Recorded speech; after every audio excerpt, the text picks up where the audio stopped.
Welcome back then folks to the fourth build of Special Projects Pack number 13, and this is one which I saw quite a lot of chatter about in comparison to the other ones. A few people were curious what this car is supposed to be. Some people seemingly thought that I'd misnamed the vehicle, it should have been LM69 and I've replicated something different perhaps. Some people were looking forward to it and some were saying that they would like to do it, but it's a pretty expensive car to throw away on a replica and then have it not doing anything else. So I fully understand many of those sentiments. For the record though, this is not a replica at all. This is one of those builds that I like to do, similar to the Miura race car, which I did, I believe, last month. This is totally fictional, and much like the player who made the livery, this is a what if. It's an alternate history of what if the late 1960s Le Mans scene had been very different. What if Jaguar actually had produced enough of the XJ13 in terms of a racing program for it to actually be up against stuff like the GT40s?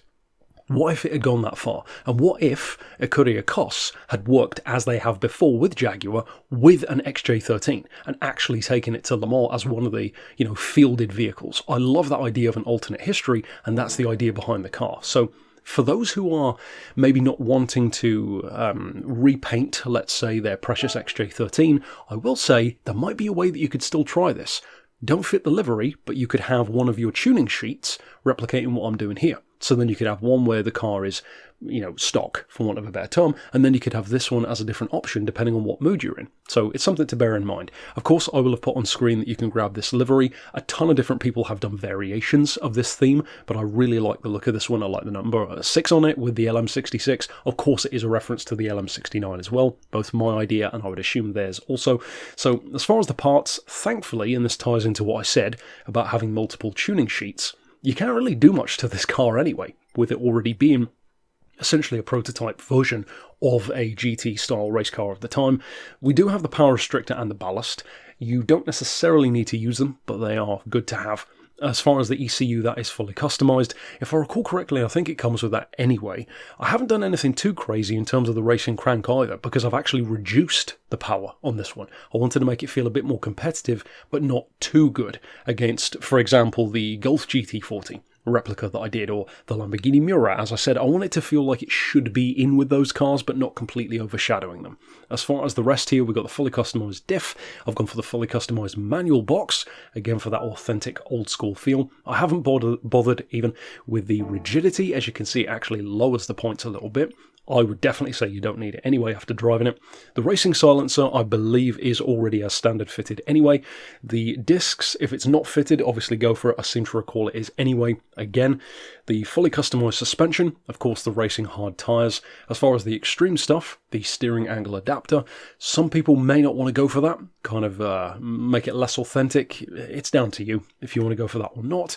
And for the ultimate stuff, again, nothing fitted. So like I said, I haven't fundamentally done anything that you can't reverse on this car. So stuff like, the ultimate section, or boring out the engine or something like that. Those are things that you can't really come back from if you go for that thing, not without buying an entirely new vehicle or whatever. So I didn't want to necessarily ruin, quote unquote, a car if somebody didn't want to do that, which is why I said you can choose if you want to go down this path, and then you could switch it back if you wanted to pretty easily. So as far as the actual build goes, 685 points is pretty reasonable as well.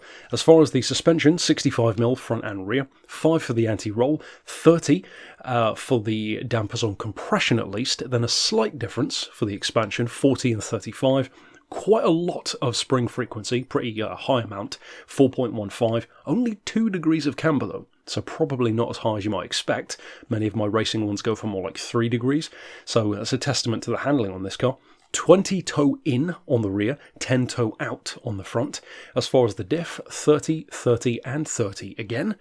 This car, spoiler alert, is wonderful to drive, so give it a try. If you want to change it, you can, but I would strongly urge you to try what I've done here first. As far as the transmission, I've gone for 350 kilometers an hour. Probably sounds a bit too much of a stretch with around 480 horses, but I actually tested it with a closer ratio box at Le Mans, and you'll see it in a second, and it was topping out. It was on the red line and it needed more, so I'll stretch it out a little bit more. You can comfortably get 200 out of this. I mean, it's like 199 down the Le Mans straight, down the Mulsanne, or an on the air, I guess technically.